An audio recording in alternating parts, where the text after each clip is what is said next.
Y bueno, vamos a dar inicio al seminario que tiene por título Protocolos de ruteo desde cero. ¿Sí? Previamente quiero darles cierta información que corresponde un tanto a lo que es el Cisco Networking Academy. Nos vamos a tomar unos 5 minutos, de repente un poquito más, para explicarles un tanto en el marco de que desarrollamos estas actividades. Bien, bien. Eh, el Cisco Networking Academy es una iniciativa de Cisco System con la finalidad de eh, transferir, en este caso, el conocimiento relacionado a todo lo que es el ámbito del networking, routing, switching, que es una experiencia, lógicamente, que ellos tienen como desarrolladores de producto para el área de las comunicaciones, ¿no? Conscientes ellos de que ciertamente el mercado de networking no va a encontrar su desarrollo pleno si no cuenta con personal competente dentro del área. Entonces, no solamente es eh, necesario y conveniente tener productos, ¿no?, de networking dentro del área, sino también, sino también es necesario que eh, se tenga personal que se encargue, en este caso, de la administración de estos recursos.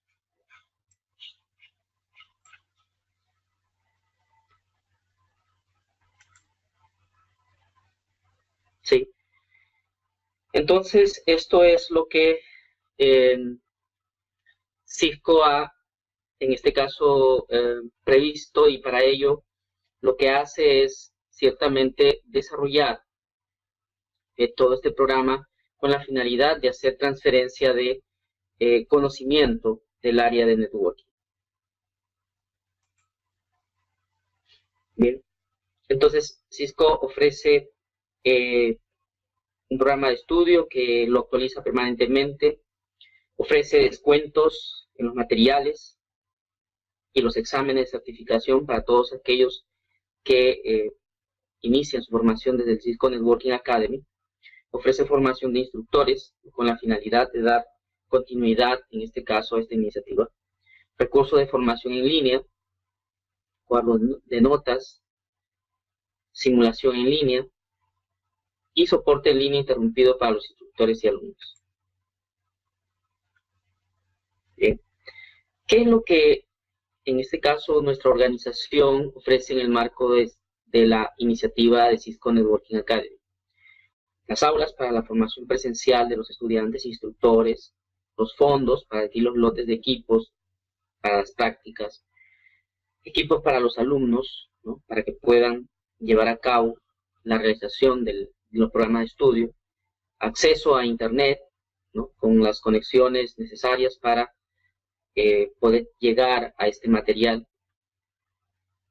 ¿Qué tipo de cursos se imparten a través de la plataforma al cual los estudiantes tienen acceso? Existen cursos impartidos por profesor, como por ejemplo el CCNA, pero existen otros muchos de autoaprendizaje, en la que no requieren, en este caso, que el profesor lo inscriba en un curso, sino el mismo estudiante es inscrito en diferentes cursos. Dentro de eso está Cybersecurity, por ejemplo, hay cursos de emprendedurismo, ¿no?, hay cursos de programación, cursos de Linux, que son complementarios, lógicamente, a los cursos de networking. ¿Qué ventajas se tiene para los estudiantes la formación dentro del Cisco Networking Academy? Lógicamente, Cisco, para poder brindar esto, pone ciertos requisitos para los instructores que cuenten con experiencia, que dominen los temas. Hay una rigurosa evaluación a la cual son sometidos los instructores previo a que inicien a impartir clases dentro de la academia. Cursos especializados, instrucciones individuales, evaluación continua, sesiones prácticas, preparación para obtener los certificados reconocidos por el sector, la posibilidad de acceso a educación superior y a salidas profesionales, por ejemplo, a través de los concursos que organiza Cisco. ¿Qué otros aspectos más se buscan? Lógicamente, las habilidades tecnológicas profesionales son lo esencial, ¿no? Es lo que se enseña a través de la academia, ¿no? Acerca de las redes, cómo configurarlas, cómo administrarlas, la seguridad, la tecnología inalámbrica. Pero además de eso, Cisco es muy consciente de que los profesionales deben de desarrollar otras habilidades, como las interpersonales, que les permita trabajar en equipo. Habilidades de naturaleza empresarial, que les permita no solamente trabajar como empleado dentro de una organización, sino también organizarse para poder armar su propia empresa, ¿no? Cisco permanentemente hace estudios con respecto a lo que viene a ser la brecha de profesionales, así como las expectativas que se tienen con respecto a los programas de estudio que ellos ofrecen. Y esto es un tanto una de las informaciones que han podido obtener en estos estudios, ¿no?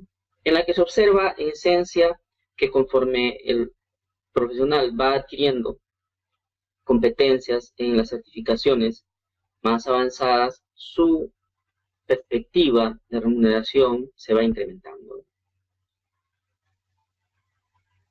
Bien, ¿cómo está planteado actualmente el programa de CCNA? El programa de CCNA tiene como base una primera certificación que viene a ser el CCENT. La certificación CCENT se genera sobre la base de los dos primeros módulos del CCNA.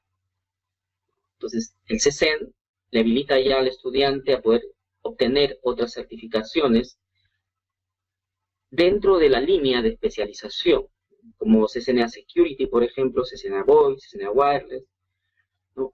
Así como también la certificación CCNA Routing and Switching. Los diferentes cursos que Cisco ofrece, las diferentes certificaciones o cursos para certificaciones, están muchos de ellos encadenados a certificaciones previas, ¿no? Es el caso, por ejemplo, del CCNP. CCNP requiere del CCNA, CCNP Routing and Switching, del CCNA Routing and Switching. Y una forma de obtener la certificación CCNA Routing and Switching es primero obtener la certificación CCENT y luego dar el examen ICND2 para obtener la certificación Routing and Switching.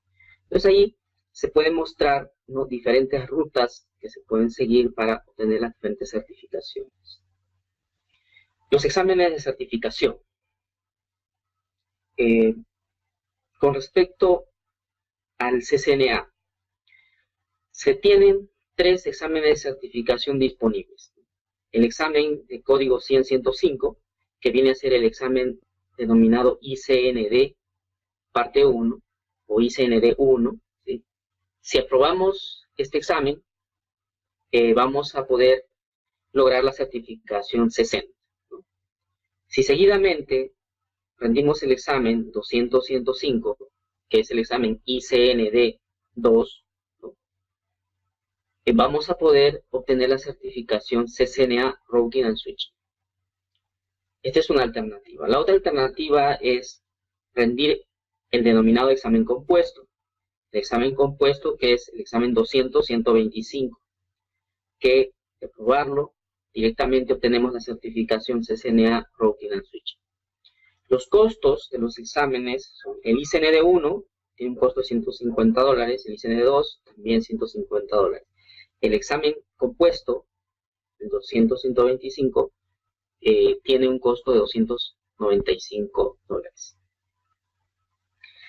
El puntaje mínimo para poder obtener, en este caso, la certificación, o es decir, para haber rendido con éxito el examen, es de 825 sobre 1000. Bien. Por ejemplo, este es el temario para el examen 100-105, que es el ICND parte 1.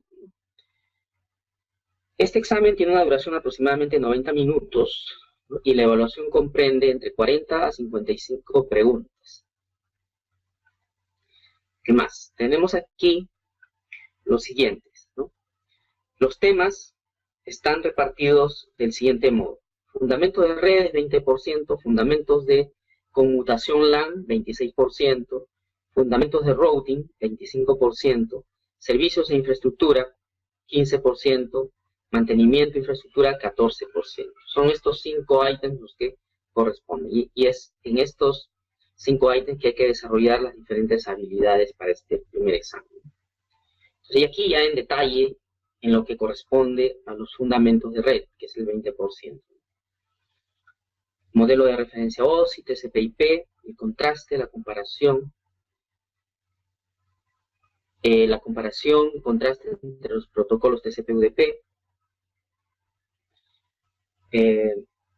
describir el impacto de los componentes de la infraestructura en una red empresarial, tales como el firewall, sus funciones, el access point, el wireless controller. Comparar y contrastar la arquitectura de 3 capas y el de núcleo colapsado. Esto tiene que ver con el diseño LAN. Comparar y contrastar las topologías de red, topología estrella, mallada y la híbrida. La selección del tipo de cableado apropiado, basado en los requerimientos de implementación. La aplicación de metodologías de diagnóstico y solución para la resolución de problemas. La realización de aislamiento de fallas. Resolver o escalar. Verificar y monitorear la resolución. Configurar, verificar y hacer diagnóstico y solución del direccionamiento IPv4 y subnetting. Comparar y contrastar los tipos de direcciones IPv4, tales como unicast, broadcast, multicast, las características de cada uno de ellos.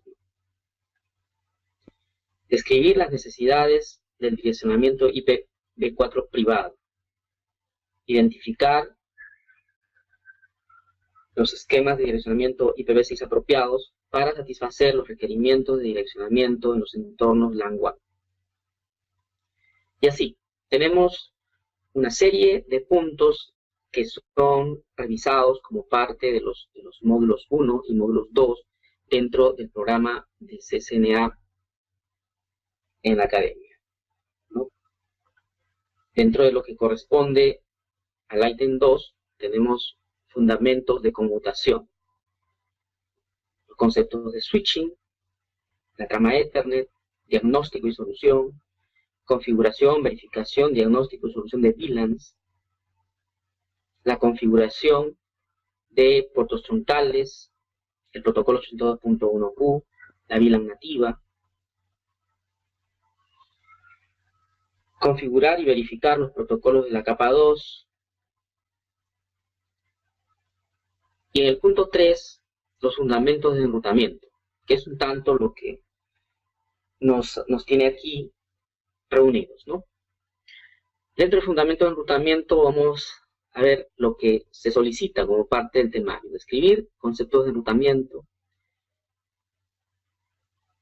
cómo es que los paquetes se transportan a través de la ruta en la red, la decisión de reenvío basado en la búsqueda en la tabla de enrutamiento,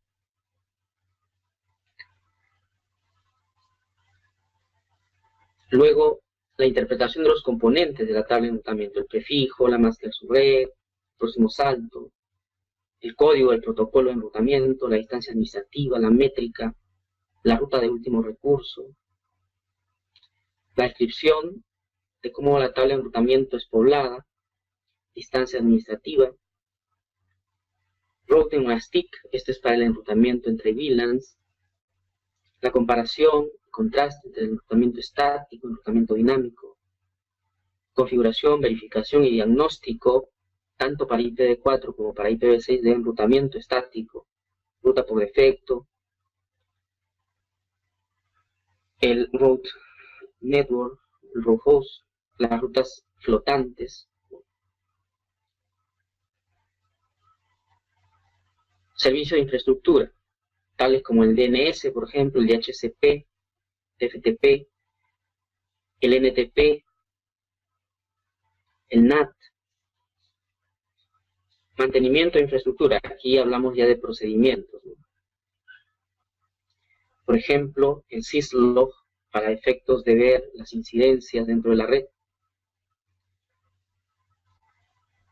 la obtención del backup y restablecimiento de los dispositivos, licenciamiento, el registro de los eventos,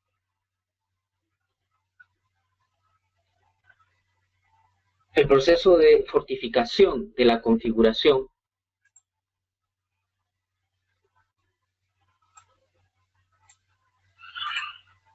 y otros aspectos, ¿no? Como por ejemplo la implementación del servicio SSH como un servicio seguro, el aseguramiento de los passwords, en lo que respecta al mantenimiento de los dispositivos, el password recovery, tanto a nivel de router como de switching. Y como se puede observar, ¿sí?, estos son los grandes temas que se trabajan a lo largo del desarrollo, en este caso del curso, ¿no?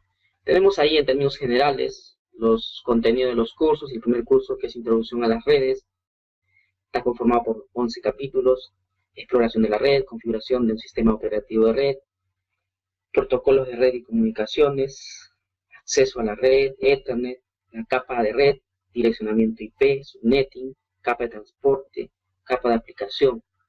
En el curso 2, que corresponde a routing and switching, los conceptos de enrutamiento estático, enrutamiento dinámico, las redes conmutadas, la configuración de los switches, las VLAN, listas de control de acceso, DHCP, NAT. Y en el curso 3 y 4 se desarrollan los temas, como su nombre mismo indica aquí el curso, ¿no? Scaling Network, conjunto de funcionalidades que son requeridas ya en redes medianas, tendiendo a redes grandes, ¿no? Diseño LAN, escalamiento de las VLANs, protocolo Spanning Tree, protocolo HCRP, enrutamiento dinámico mediante los protocolos IGRP o SPF de una sola área, multiárea.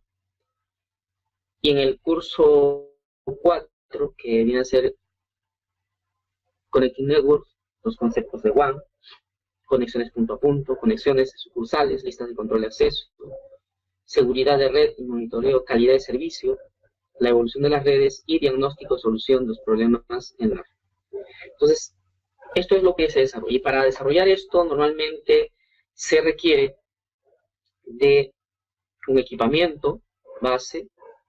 Esto por lo general no es suficiente, porque hay un tiempo limitado en el que se va a encontrar el estudiante en el laboratorio.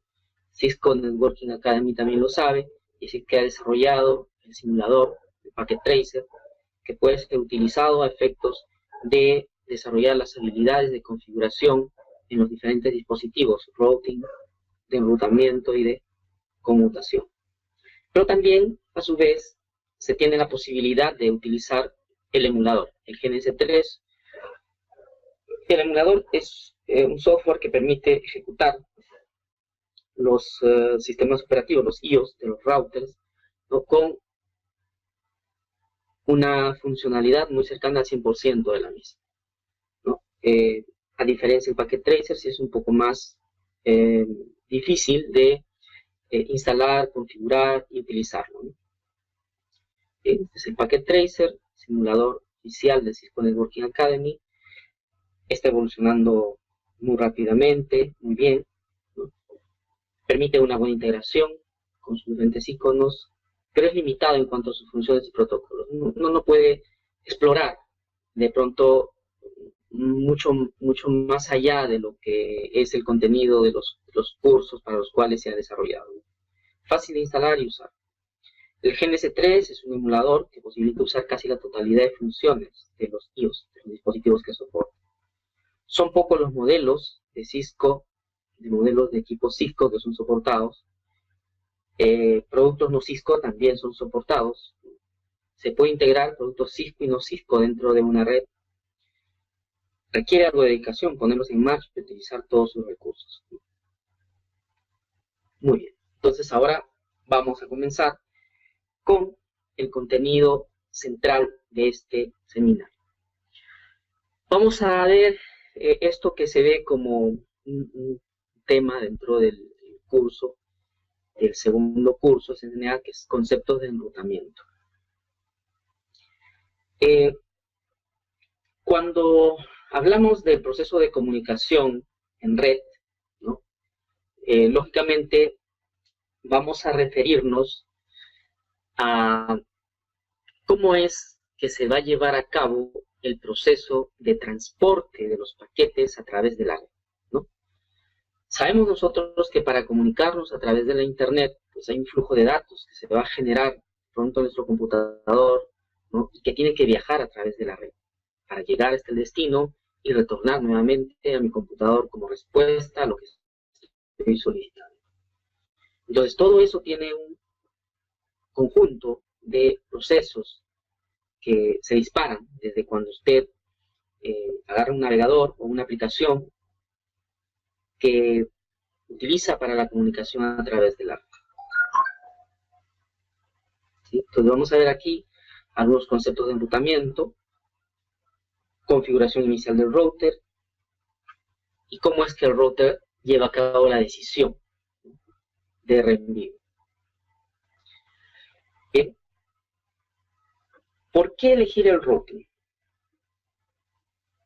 El ruteador es el dispositivo responsable de encaminar los paquetes.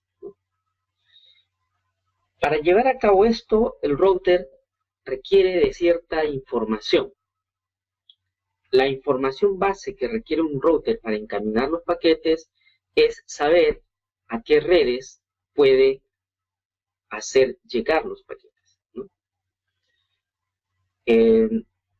Esa información se encuentra en su tabla de ruteo. La tabla de ruteo del ruteador contiene la información acerca de a qué redes puede alcanzar, a qué redes puede enviarle los paquetes. Las redes que no conoce, que no se encuentran en la tabla de ruteo, normalmente pues van a ser redes a las cuales no va a poder encaminar paquetes, ¿no?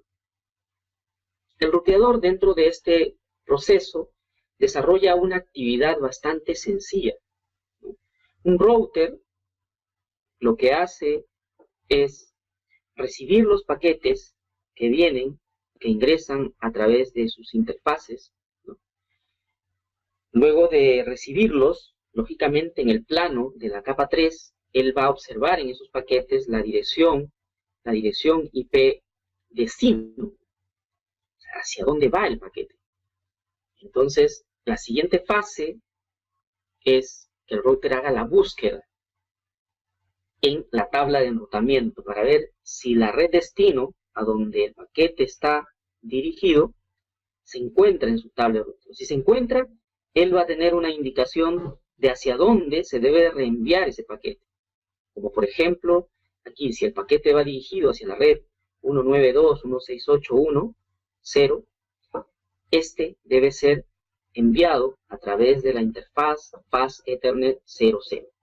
Eso es lo que nos dice la tabla de ruteo. Pero si un paquete a este ruteador, por ejemplo, le llega tratando de llegar a la red 207.17.220.0 que no se encuentra aquí, entonces el router lo que va a hacer es simplemente decir, bueno, no conozco esa red, ¿no? Entonces, ¿a dónde lo podría enviar? Lo que hace es desechar el paquete. Entonces, un ruteador, como elemento de interconexión de redes, su función es una función bastante simple, ¿no?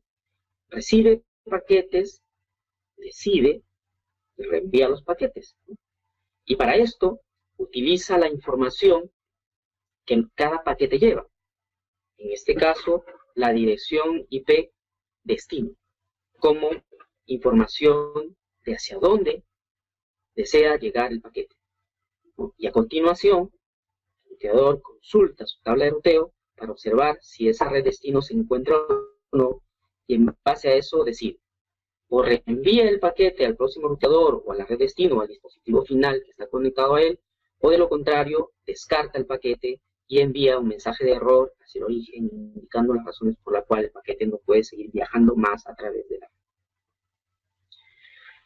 Bien, los routers cumplen esta función, ¿no? Y la estructura de un router es la de un computador, ¿no? Un router, un switch, un access point, un firewall, son computadoras. Computadoras dedicadas a la función que tienen. Por ejemplo, un router es un computador dedicado al reenvío de paquetes.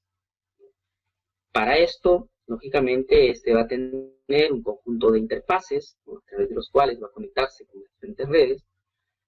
Va a tener también puertos para la administración, ¿no? Para poder configurarlo, monitorear su operación.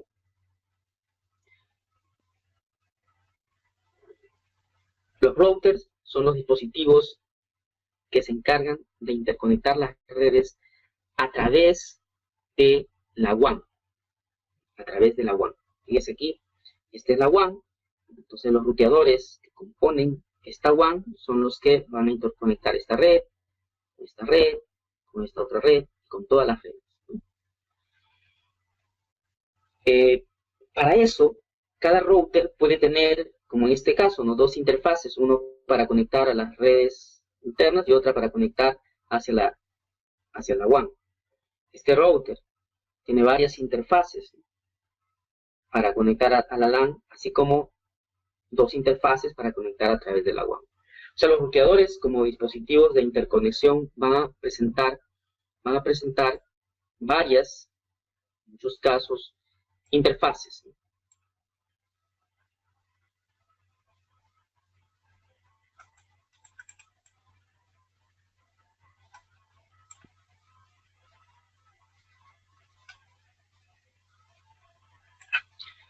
Bien.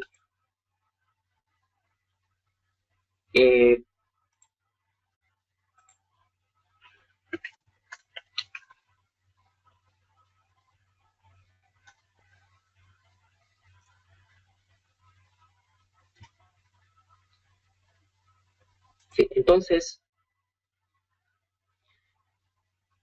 tenemos esto como identificación de los puntos de trabajo del router. Funciones de un ruteador.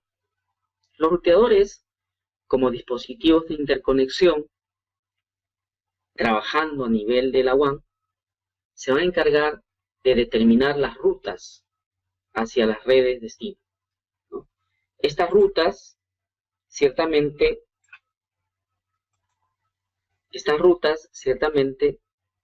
se van a elegir, o se van a seleccionar, se van a calcular de acuerdo a ciertos criterios. Y el criterio es de la determinación de la mejor ruta. Si hubiese más de una, lógicamente, si hay una sola ruta, esa es la ruta que se va a utilizar. Pero si hubiese más de una, ¿cuál de las rutas se va a utilizar? La mejor ruta, ¿no? Y este es un concepto muy importante y muy amplio que luego hay que operacionalizar esto de mejor. ¿Qué significa mejor ruta? ¿No? Bien, entonces, por ahora, vamos a quedar ahí. Un ruteador es un dispositivo que interconecta redes mediante el reenvío de paquetes. Para llevar a cabo esto, el ruteador necesita información en su tabla de ruteo. Y en su tabla de ruteo van a estar registradas las mejores rutas a las diferentes redes destino. Bien, en base a esa información, los ruteadores van a reenviar los paquetes de uno a otro ruteador dependiendo del destino, de la dirección destino a donde busquen alcanzar. Las tablas de enrutamiento van a contener rutas estáticas o pueden tener también rutas que han sido obtenidas a través de la operación de los protocolos de enrutamiento dinámico. Normalmente, una tabla de enrutamiento va a tener una combinación entre rutas estáticas y rutas obtenidas a través de protocolos de enrutamiento, ¿no? Por lo general, no hay una red en la que se prefiera solamente rutas estáticas o rutas obtenidas de forma dinámica. Por lo general, se utilizan las dos formas de poblar la tabla de enrutamiento: manualmente, colocando rutas en él, o a través de un protocolo de enrutamiento que se configura en él. Bien. Entonces, los ruteadores eligen las mejores rutas. Cuando hablamos de la elección de las mejores rutas, nos estamos refiriendo ciertamente a los protocolos de enrutamiento dinámico, al proceso dinámico de obtención de esas rutas, ¿no? Los protocolos de enrutamiento son entidades, software, que van a residir en los ruteadores y que a través de la configuración nosotros vamos a activarlos. Cuando los activamos y los configuramos, hacemos que ellos, los protocolos de ruteo, intercambien información de enrutamiento entre ellos. ¿Cuál es la información de enrutamiento? Más simple, las redes a las cuales ellos están conectados. Por ejemplo, este ruteador le va a decir a este otro: yo estoy conectado a la red 192.168.3. Estoy conectado a la red 192.168.2. Esa información se lo va a pasar a R1, si hay un protocolo de enrutamiento en él, ¿no?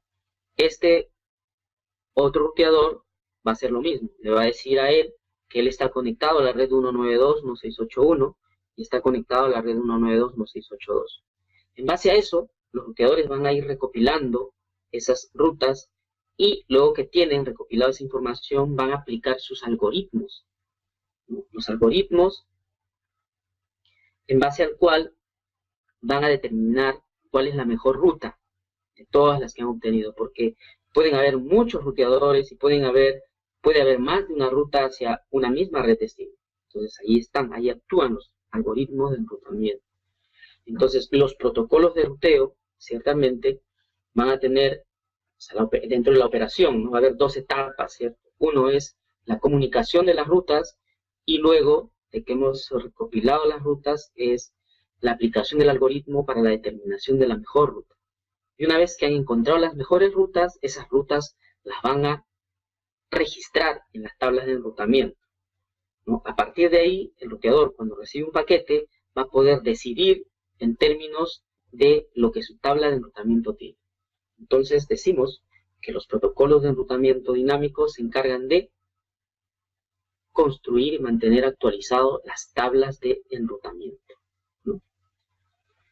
Bien, entonces esa es la operación con respecto a los protocolos de ruteo. Esa es la función de los protocolos de ruteo y es la forma en la que en este caso se complementan con las tablas de enrutamiento y la decisión que toma el ruteador frente a cada paquete que recibe para encaminarlo a la red destino.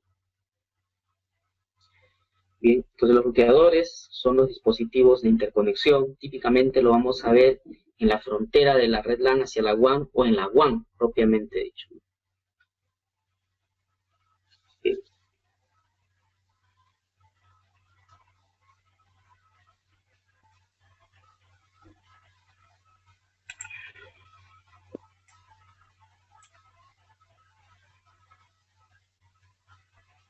Ok, bien, entonces vamos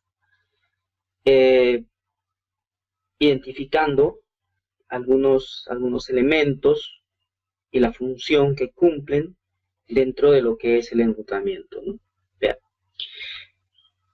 Por aquí observamos un conjunto de ruteadores que podemos decir nos brindan la conexión a través de la WAN, ¿no? Y por aquí tenemos a los dispositivos que están conectados en una red LAN y que de algún modo van a tener que utilizar la red WAN para la comunicación con otras redes que están del otro lado de la WAN, ¿no? Bien, entonces en ese contexto cada uno de estos dispositivos que vienen a ser los hosts, ¿no? Tienen que manejar cierta información que les permita utilizar esta red. Desde el punto de vista de la configuración de los dispositivos de usuario final, típicamente se lleva a cabo la configuración de una dirección IP, ¿no? Asociado a esta, una máscara de subred, ¿no? Y además un gateway predeterminado o una puerta de enlace. El gateway predeterminado o puerta de enlace no es más que una ruta por defecto.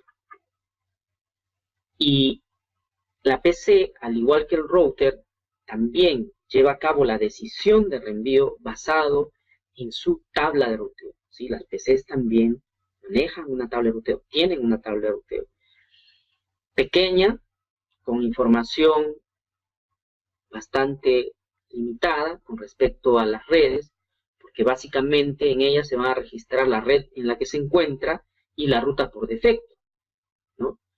Entonces, un host normalmente va a enrutar sus paquetes de manera directa entre los hosts, o para la comunicación con los hosts que están dentro del mismo segmento LAN, ¿no? Y para la comunicación a través de la WAN, normalmente su tabla de enrutamiento le va a decir que envíe ese tráfico hacia una dirección que nosotros configuramos como puerta de enlace, o gateway predeterminado, que no es más que la dirección IP del ruteador más próximo y que está conectado a nuestra red LAN, ¿no?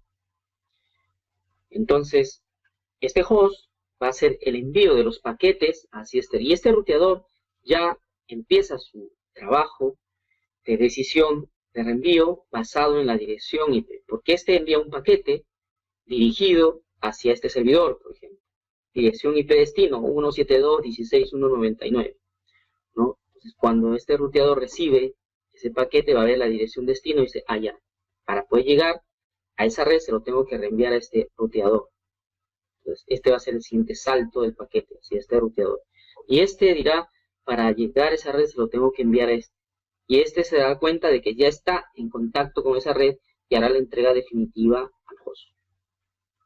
Esa es la forma en la que los paquetes se van a mover desde un origen hacia un destino.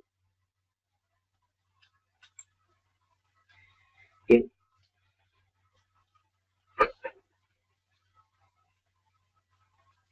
Entonces, cuando hacemos la descripción de una red, típicamente pues vamos a registrar, ¿no? las redes que están conformando, las redes lógicas que conforman cada uno de los segmentos, ¿no? Así como las direcciones de cada una de las estaciones, ¿no? Por ejemplo, aquí en esta topología podemos observar que el ruteador R1, ¿no? A través de la faz Ethernet 00, la faz Ethernet 00, está conectado a la red 192.168.1 y él particularmente tiene la dirección .1 y a través de su interfaz serial 00, conexión WAN, tiene o pertenece a la red 192.168.2 y tiene la dirección 192.168.2.1, ¿no? Y así, cada uno de los ruteadores va a tener información inicial, producto de la configuración inicial. Si nosotros colocamos las direcciones IP a cada uno de los ruteadores, a lo más que un ruteador va a poder llegar a conocer es a qué redes está directamente conectado. Por ejemplo, este ruteador inicialmente, o sea, solo cuando se ha configurado las direcciones IP a sus interfaces, no tendría forma de saber cómo llegar a la red 3, 192.168.3, así como R2 no tendría forma de saber cómo llegar a la red 192.168.1, ¿no? Entonces, ¿de qué forma R1 puede saber cómo llegar aquí? Una forma es que el administrador de red se conecte al ruteador y configure una ruta estática hacia esa red, ¿no? Igual en R2, que se configure. Entonces estamos ahí frente a lo que se denomina el enrutamiento estático. La otra alternativa es que en R1 y en R2 configuremos un protocolo de ruteo, como por ejemplo RIP. Protocolo como RIP. Cuando activamos RIP, configuramos RIP, este ruteador le va a indicar al otro que él está conectado a esta red y a esta red.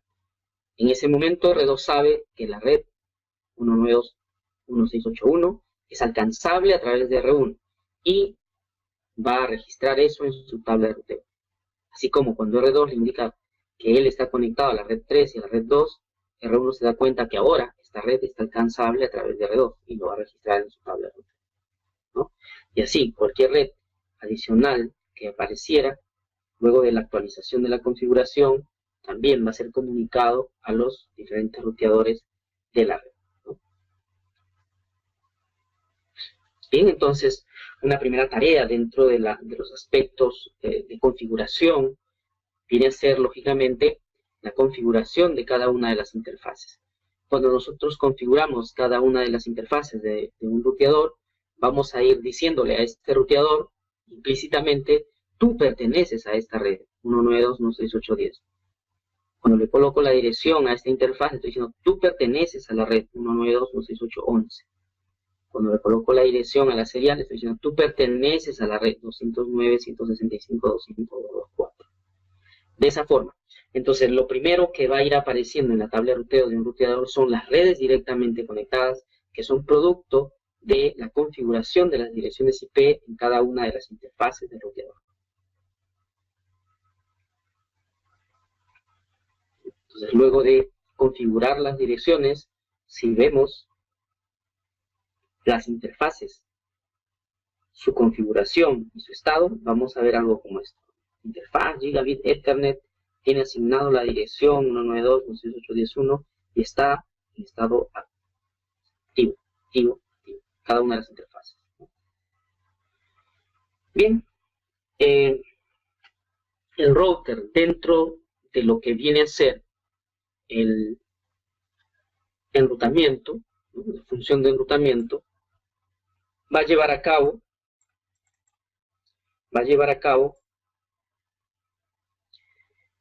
lo que se denomina aquí como la función de conmutación. Claro, conmutar en términos generales, en el contexto de lo que viene a ser la transmisión de datos, refiere a la acción de recibir alguna unidad de datos protocolar, alguna PDU, decidir y reenviar, ¿no? Entonces, cada uno de estos ruteadores en la red lo que va a hacer es: recibe, decide, reenvía. Recibe, decide, reenvía. Recibe, decide, reenvía. La decisión en el caso de los routers está basada en la información contenida en las tablas de ruteo. ¿Sí? Pero eso a la cual referimos de manera muy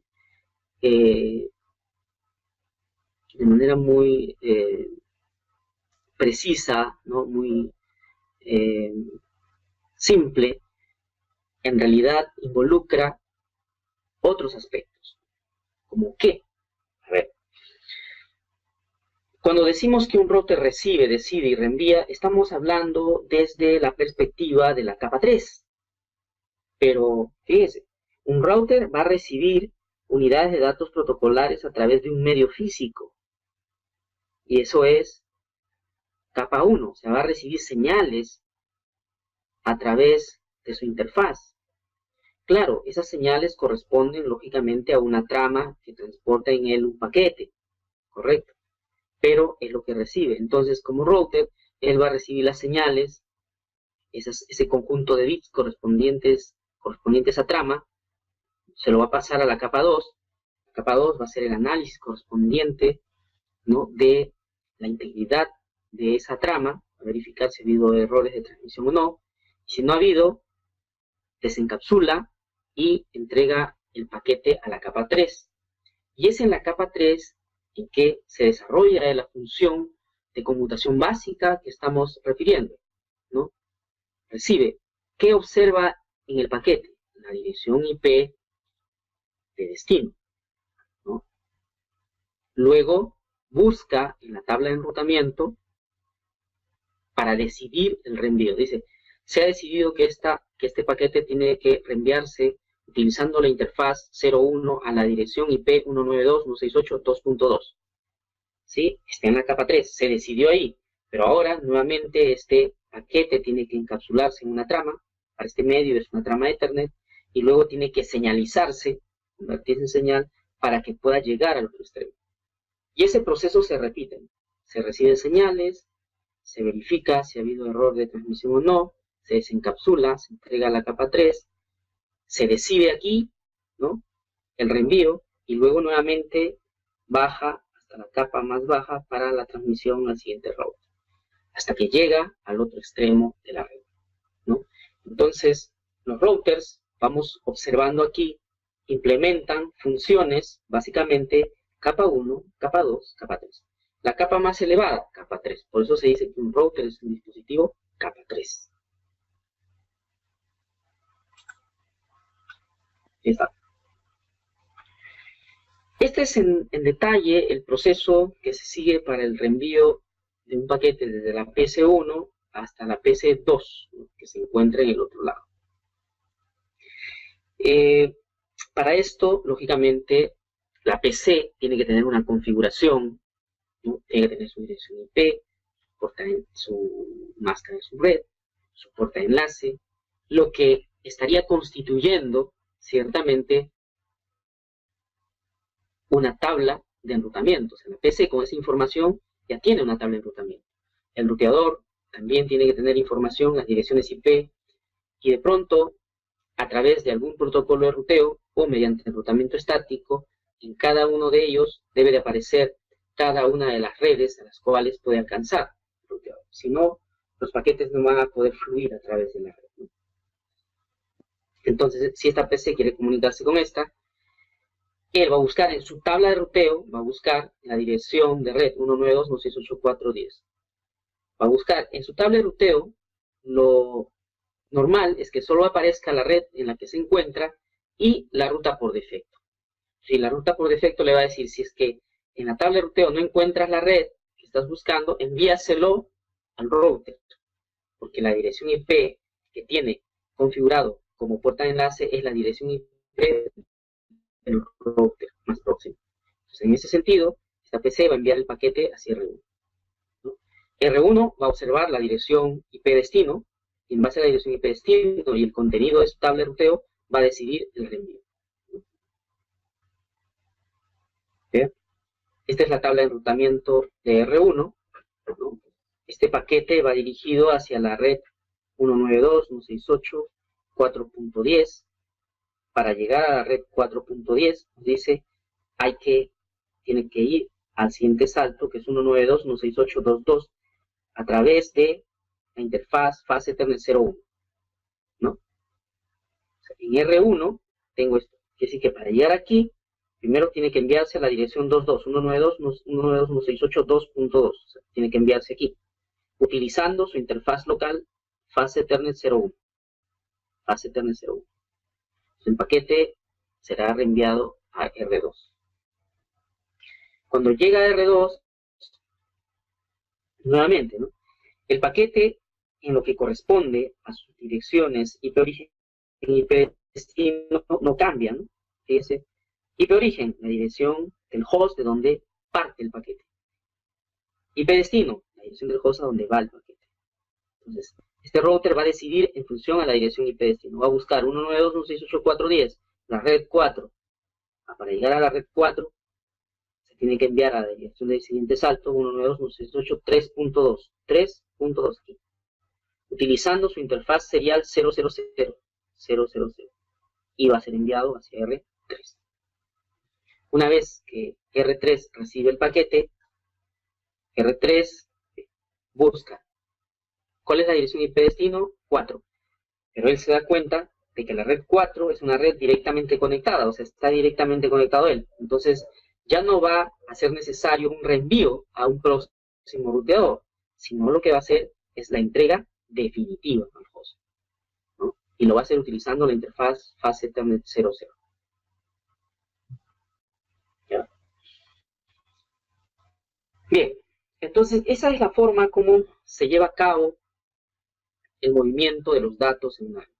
Pero aquí, en todo momento, estamos ya suponiendo de que los ruteadores tienen la información en su tabla de ruteo, ¿eh? Aquí aparece la información en la tabla de ruteo, en R2, en R1, ¿no? Pero esa información en la tabla de ruteo, como les mencionaba en un momento dado, puede ser puesta en él de forma manual, cada una de las rutas hacia las redes remotas. Las directamente conectadas van a aparecer automáticamente, ni bien coloco las direcciones IP en las interfaces y activo las interfaces. y entra en actividad ese router a través de esa interfaz, aparece en la tabla de enrutamiento. ¿Qué no va a aparecer, por ejemplo, en R1? Esta red y esta red, ¿no? Entonces, puedo yo introducir manualmente las rutas hacia esta red, enrutamiento estático, se dirá. O puedo activar el protocolo RIP aquí, aquí, aquí. Entonces, por RIP, las rutas, este va a decir, yo estoy conectado a la red 3 y 4, le envía a R2. R2 le va a decir, a través mío puedes llegar a la red 3 y 4. Yo puedo llegar a la red 4 a través del router 3. Se lo va a decir a R1, ¿no?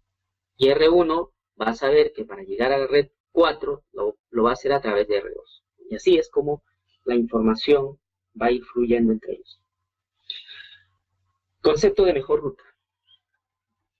Un protocolo de enrutamiento dice, elige la mejor ruta. Cuando estamos hablando de un protocolo de enrutamiento, en el ejemplo anterior hablé de un protocolo tal como RIP, por ejemplo, RIP. Pero no es el único protocolo. Recuerde, los protocolos de enrutamiento, como RIP, o como OSPF, o como EIGRP, estos protocolos, lo que van a hacer es construir y mantener actualizado la información de las tablas de ruteo. Lo normal es que uno elija un protocolo y se trabaje solamente con un protocolo. Toda mi red, RIP, toda mi red, OSPF, en toda mi red, EIGRP, ¿no? Entonces, cada uno de estos protocolos, para la determinación de la mejor ruta, va a utilizar lo que se conoce como la métrica. La métrica viene a ser la característica a tener en cuenta para evaluar la mejor ruta. Por ejemplo, en el caso de RIP, RIP considera como métrica conteo de saltos. Por lo tanto, para él, la mejor ruta va a ser aquella que le permita llegar al destino dando el menor número de saltos. Mientras que para OSPF, la métrica es el costo. Por lo tanto, la mejor ruta va a ser aquella que, en este caso, presente el menor costo. Pero no es un costo monetario, sino más bien es un costo que está relacionado con el ancho de banda. Un enlace, el uso de un enlace de un ancho de banda grande presenta un costo menor que el uso de un enlace de un ancho de banda pequeño. Entonces va a preferir transportar los paquetes a través de las rutas de menor costo. ¿Cuáles son esas rutas de menor costo? Aquellas que utilizan los enlaces de mayor ancho de banda. En el caso de IGRP, utiliza una métrica compuesta en la que evalúa ancho de banda, retraso, nivel de carga y confiabilidad. Entonces, cuando se habla de mejor ruta, la siguiente pregunta es, ¿qué protocolo es? RIP, RIP. Para RIP, la mejor ruta es aquella que me permite llegar al destino dando el menor número de saltos. Si fuese OSPF, la mejor ruta va a ser aquella que utilice los enlaces de mayor ancho de banda, ¿no? Ese es el sentido aquí de la determinación. Algunas veces, en el proceso de determinación de la mejor ruta, puede haber dos rutas con igual métrica, ¿no? RIP encuentra que hay dos rutas en las que dando dos saltos llega a esa red destino. Entonces, dice, ¿qué hacemos? Lo que hacen los ruteadores Cisco frente a esta situación es balance de carga. O sea, utilizan ambas rutas, ¿no? Y otro concepto aquí es el de distancia administrativa. La distancia administrativa va a ser importante cuando se tenga que discriminar entre una ruta obtenida por un protocolo, ¿sí?, y otra ruta obtenida por otro protocolo, ¿no? Por ejemplo, podría haber yo generado una ruta estática y además en mi red podría tener operando el protocolo RIP, ¿sí? Tanto RIP, o sea, RIP va a obtener una ruta, ¿no? Pero hay una ruta estática que el administrador ha generado. Entonces, mi pregunta es, si es que hay dos fuentes de ruta, o sea, dos fuentes, una estática y una obtenida por RIP, ¿cuál es la que va a utilizar el ruteador? Entonces, la respuesta aquí es aquella que presente la menor distancia administrativa. La distancia administrativa es un valor que mientras más bajo significa más confiable. En ese sentido, por ejemplo, una ruta estática por defecto presenta una distancia administrativa de 1, mientras que un RIP, por ejemplo, presenta una distancia administrativa de 120. Entonces, si se ha generado una ruta estática y existe una ruta calculada por RIP, la pregunta es, ¿cuál de esas dos rutas estará vigente en la tabla de ruteo? O sea, ¿cuál de esas dos rutas se utilizará para encaminar los paquetes? La respuesta es aquella que presenta menor distancia administrativa. En este caso, la ruta estática. Entonces, la ruta de menor distancia administrativa es la ruta más confiable. Bien. Un ruteador decide en función a la tabla de enrutamiento. La tabla de enrutamiento es un archivo almacenado en la memoria RAM que contiene información acerca de lo siguiente. Las rutas directamente conectadas, como en este caso, esta red, y esta. Y esas aparecen, habíamos mencionado, porque asignamos las direcciones IP a cada una de las interfaces. Yo le asigno a esta interfaz, la 192.168.10.1, y a esta 192.168.11.1, y a esta 209.165.200, 224.225, entonces va a aparecer cada una de estas redes en la tabla de enrutamiento.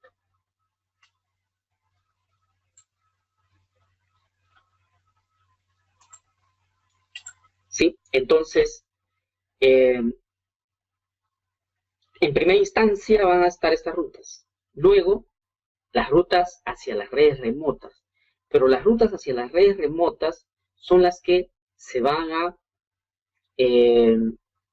obtener, ¿no? Se van a registrar, ya sea mediante el enrutamiento estático, o sea manualmente, o ya sea mediante la configuración de algún protocolo de enrutamiento, ¿no?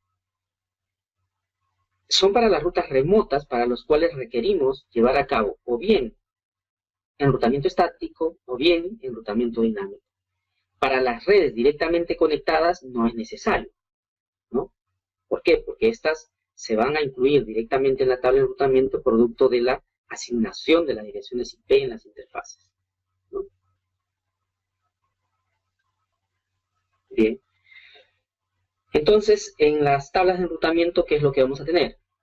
Vamos a tener las interfaces link local, las interfaces conectadas directamente o redes conectadas directamente, las rutas estáticas, aquellas que las hemos introducido manualmente, o las rutas obtenidas a través de algún protocolo de enrutamiento dinámico, como EIGRP, USPF, RIP.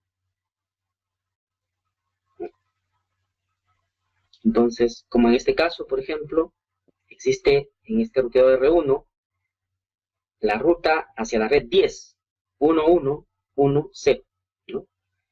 La letra D nos indica, si buscamos aquí, de EIGRP, quiere decir que esa ruta ha sido aprendida por el protocolo de enrutamiento EIGRP. O sea, aquí se ha configurado el protocolo EIGRP, ¿no? Y a través de EIGRP han intercambiado información de enrutamiento y R1 ha llegado a aprender cómo llegar a esta red y a esta red, porque R2 le ha informado a R1 que él está directamente conectado a esta red. Entonces dice, R1 dice, yo puedo llegar a esa red a través de R2. Y es así lo que presenta aquí. Para llegar a la red 10.1.1.0, dice, se va a hacer vía la dirección 209.165.200.226, que viene a ser esto. O sea, para R1, para llegar a esta red, se lo tiene que enviar a R2 a esta dirección. El paquete, si este host está buscando llegar a esta red, cuando se lo entregue a R1, R1 se lo va a reenviar a R2, siguiendo lo que su tabla de enrutamiento le indica, ¿no? Entonces, en la tabla de enrutamiento vamos a tener información tal como la fuente de la ruta, la procedencia, la red destino, la distancia administrativa, ¿no? La métrica, la dirección de próximo salto, hace cuánto tiempo se recibió la última actualización y la interfaz de salida.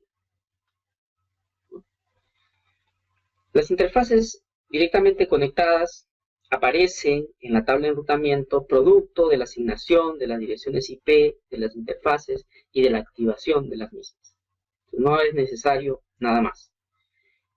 Lo que sí, más bien, cuando hemos hecho esa función de asignar direcciones IP, siempre hay que verificar que ya en la tabla de enrutamiento aparezcan esas redes. Si no aparecen, hay que hacer el proceso de diagnóstico y resolución de problemas. Las rutas estáticas son las rutas que se configuran manualmente. Cuando cambia la topología de la red, es necesario actualizar también esas rutas. El proceso de decisión es rápido, no le genera una sobrecarga al router, ya que, a diferencia, ¿no?, del enrutamiento dinámico, él tiene que estar recibiendo información del ruteador, tiene que estar procesando la información, aplicando el algoritmo para obtener las mejores rutas. En cambio, la ruta estática está puesta ahí. ¿Sí? Existen rutas estáticas bastante particulares, ¿no?, conocidas como ruta por defecto. En un ruteador, una ruta estática de la forma 000000 denota una ruta por defecto. ¿Esta red puede ser configurada mediante enrutamiento estático? Claro. Podemos nosotros, por ejemplo, decir que para ir a cualquier otra red que no sean estas redes que están directamente conectadas, que se envíe el tráfico a R2, porque no hay más redes, ¿cierto? Y en R2 podemos hacer lo mismo, indicar de que para llegar a cualquiera de estas redes se envíe hacia R1. Esto es la configuración de una ruta por defecto, ¿no? Aquí le estamos diciendo a R1 que para llegar a cualquier red que no esté registrado explícitamente en su tabla de ruteo, se reenvíe el tráfico a esta a través de la interfaz serial 00 al otro ruteador. Por ejemplo, si llega un paquete dirigido a la red 10, buscamos la red 10, ¿se encuentra? No se encuentra. Entonces, ruta por defecto. ¿A través de qué interfaz lo voy a enviar? 000 al siguiente ruteador. ¿Mm? Enrutamiento dinámico. Lo utilizan los routers para compartir información sobre la posibilidad de conexión y el estado de las redes remotas. Realiza la detección de redes y el mantenimiento de esta enrutamiento. Claro, aquí, cuando utilizamos un protocolo de enrutamiento dinámico, activamos una entidad software en él que empieza a intercambiar, en principio, información de enrutamiento, ¿no? Esa información de enrutamiento, para darnos una idea inicial, está conformada por las redes directamente conectadas. Él le dice, yo estoy conectado a esta red, esta red. Se lo manda él. Él le dice, yo estoy conectado a esta red, esta red. Entonces, en esa medida, R1 va a saber que para llegar a esta red lo va a hacer a través de R2. R2 va a saber que para llegar a la red 10 va a hacerlo a través de R1, ¿no? Pero como les comentaba, no solamente basta intercambiar eso, sino que además, como parte del protocolo de ruteo, hay que aplicar un algoritmo para la determinación de si es o no esa la mejor ruta hacia la red destino. Una vez que se hace ese cálculo, esa información obtenida se va a registrar en la tabla de ruteo. Nuevamente, los protocolos de enrutamiento lo que hacen es construir las tablas de ruteo del ruteador, ¿no?, y mantener actualizado la información de las rutas en él con las mejores rutas hacia la red destino, ¿no? Los protocolos de enrutamiento son los que van a completar las rutas, esas rutas hacia las redes remotas, ¿no? Porque hacia las redes directamente conectadas, esas aparecen directamente luego de asignarle la dirección IP a cada una de las interfaces. ¿Qué protocolos de enrutamiento tenemos para IPv4? EIGRP, OSPF, IS2IS, RI, por ejemplo, ¿no?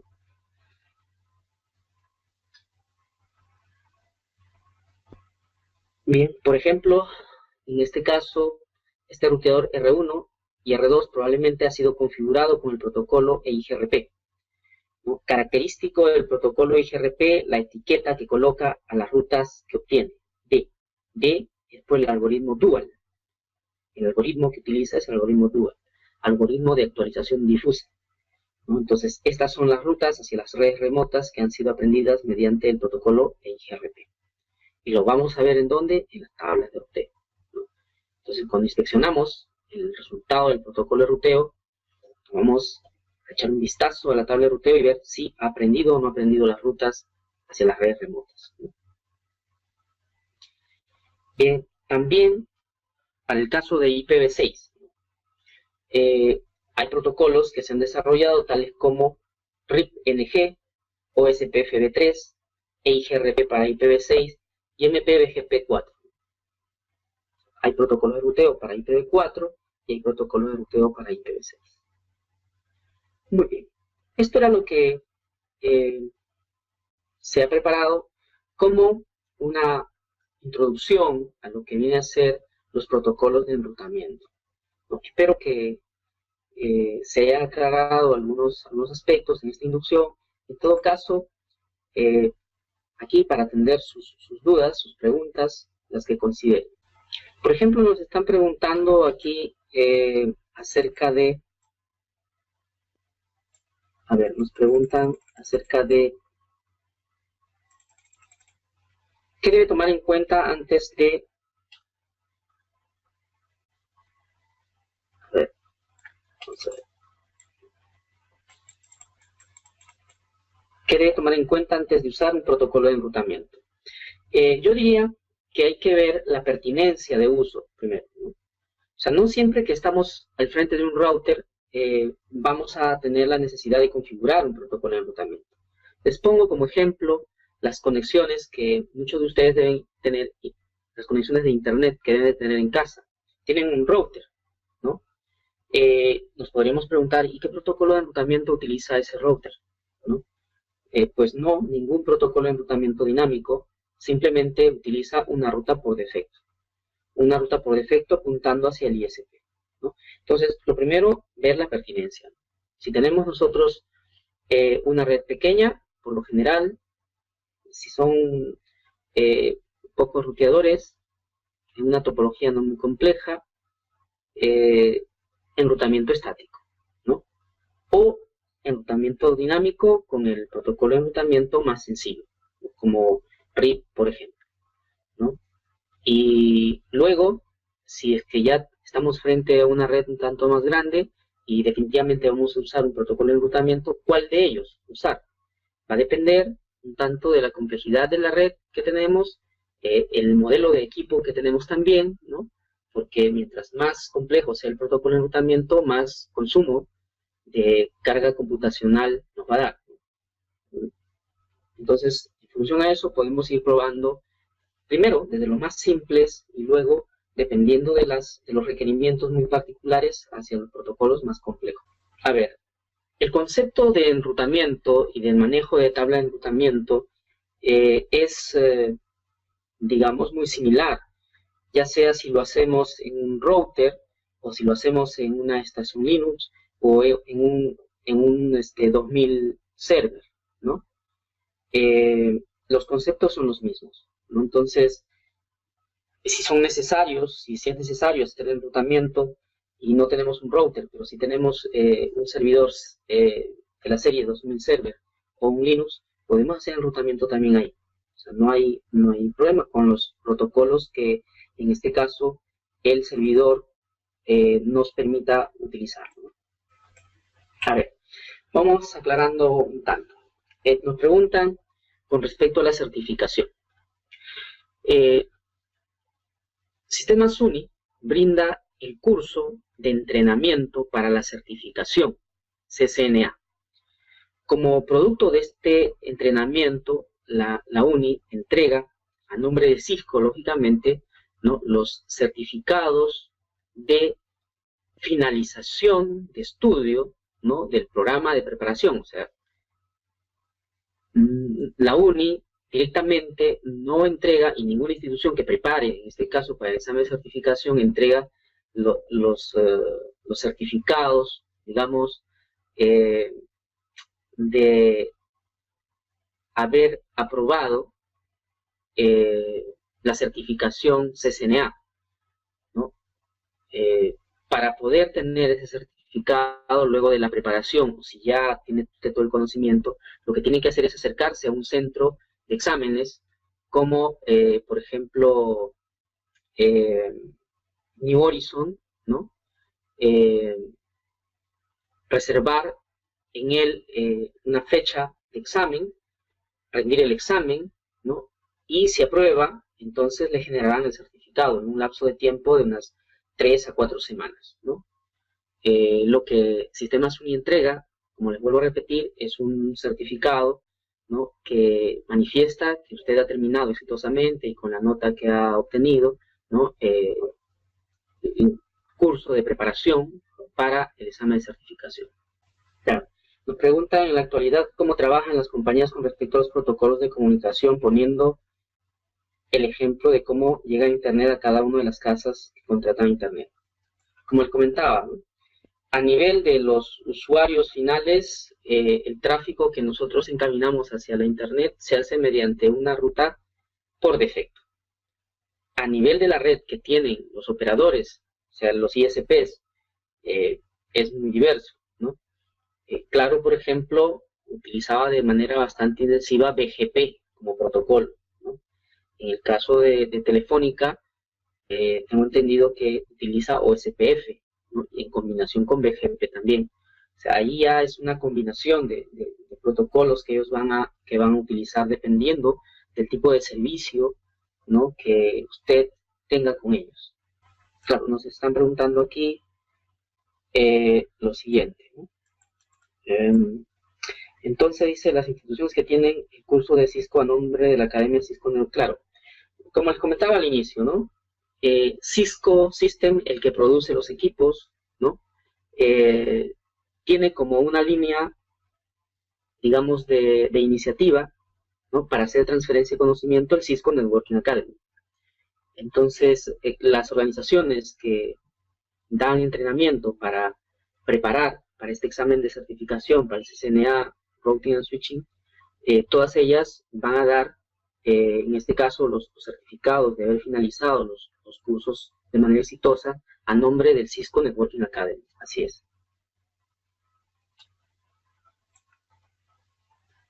Con respecto a, dice, una consulta, acabando cada módulo, se entrega un certificado de fin de módulo a nombre de Cisco, ¿verdad? Sí, en este caso, el Cisco Networking Academy registra todos los datos que ustedes consignan desde que son registrados en la academia, sus notas, ¿no? Y eso es utilizado para poder gestionar el certificado correspondiente, que por una cuestión de facilidad normalmente se imprimen localmente y como a nivel generalizado, a nivel mundial está generalizado, estos certificados son avalados por la organización, ¿no? Y por el instructor, que en este caso ha tenido a cargo la impartición del curso, ¿no? Los certificados se entregan por cada módulo. Usted termina el primer módulo, le entregan certificado al primer módulo, ¿no? Termina el segundo módulo, le entregan certificado al segundo módulo. Tercero, el certificado al tercer módulo. Si sigue los 4 cursos, le entregarán certificado de los 4 cursos, siempre y cuando, lógicamente, haya terminado exitosamente cada uno de ellos. La nota mínima para aprobar cada uno de estos cursos es de 70 sobre 100.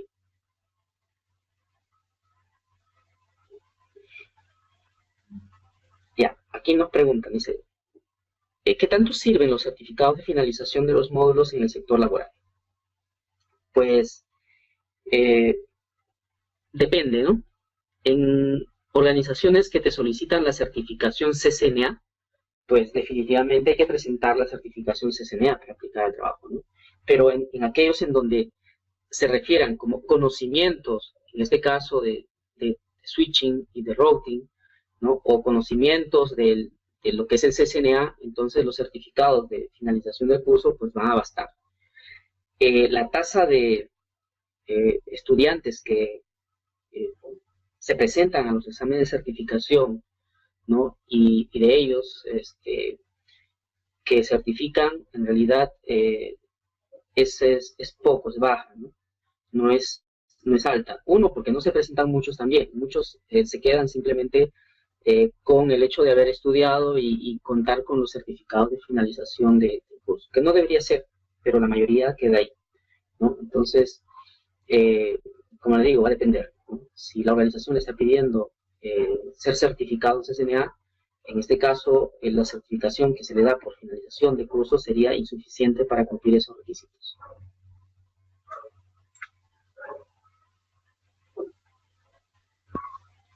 Sí, es correcto, pero haber terminado los 4 módulos no significa que tengas el certificado CCNA. Tienes los certificados de finalización de los cursos de preparación de CCNA. La certificación CCNA son exámenes aparte que, como les comentaba, no sé si estuviste en los primeros minutos de la reunión, les explicaba, hay ciertos códigos de exámenes que hay que tomar, hay ciertos costos que hay que pagar para poder tener primero la certificación CCN y luego el CCNA Routing and Switching, si lo decide dar en dos partes, ¿no? O en el caso de aquí está, ¿no? Si nosotros tomamos el examen 100-105, que es el examen ICND1, vamos a obtener, y si lo damos exitosamente, la certificación 60. Y si a continuación tomamos el examen 200-105, también lo damos exitosamente, vamos a tener la certificación CCNA Routing and Switching. Cada uno de estos exámenes cuesta $150. Y si alternativamente, ¿no?, rendimos el examen 200-125, ¿no?, que es el compuesto, y lo aprobamos, examen que cuesta $295, tenemos la certificación CCNA Routing and Switching. ¿Dónde se puede dar el examen para certificarse? Luego de que usted ha culminado su preparación, hay varias instituciones. Dentro de esto, yo les recomiendo New Horizon, que está entre Paseo de la República y Avenida Canadá. Un lugar bastante serio para la aplicación de los exámenes. No, con respecto a algún tipo de estadística que manejemos con lo que corresponde a niveles salariales con los certificados, no tenemos información de ese tipo, ¿no? Pero de hecho el mercado laboral, en este caso, va valorando con los niveles remunerativos aquellos que siguen y que tienen la certificación, aquellos que han estudiado y que tienen la certificación CCNA y las especializaciones, CCNA Security, no CCNA Wireless, y luego los ya a nivel de profesional, CCNP. Sí, sí, el sistema SUNY cuenta con laboratorios para poder, no con laboratorios específicamente, sino con equipamiento para el entrenamiento que se pone a disposición en los laboratorios donde se escuchan las clases, ¿no?, para poder utilizarlos. Voy a indicarles a todos, para que les envíen a todos ustedes, el link de la lista de reproducción, en donde, en cierto modo, mostramos el equipamiento básico con la que se trabaja dentro del laboratorio, ¿no?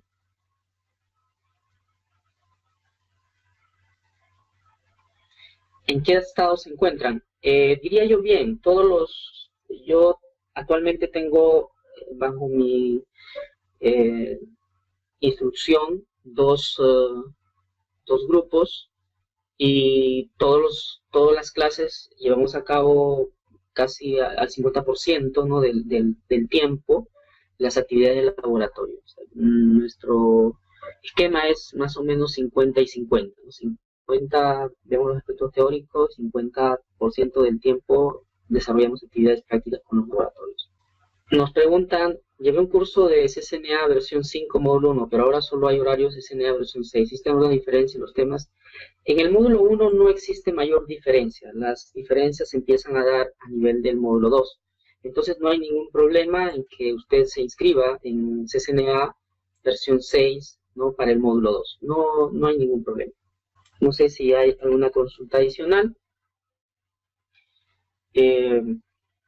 Agradecerle a todos por su atención y estén atentos que vamos a estar con más o menos cierta periodicidad programando otros seminarios online, tratando un poco de mostrar qué es lo que se hace dentro del programa de Cisco Networking Academy, y estamos también tratando de coordinar. No hemos llegado todavía a un acuerdo para poder ver en qué medida a las personas que van asistiendo a estos seminarios le damos la posibilidad de poder inscribirlos dentro de la plataforma de Cisco Networking Academy, ¿no? Esperemos que lleguemos a un buen entendimiento con la dirección de Sistemas SUNY, para que de esa manera, ¿no?, aquellos que regularmente nos van siguiendo también tengan algunos otros beneficios que se puede obtener, ¿no?, sin ningún costo estando registrados dentro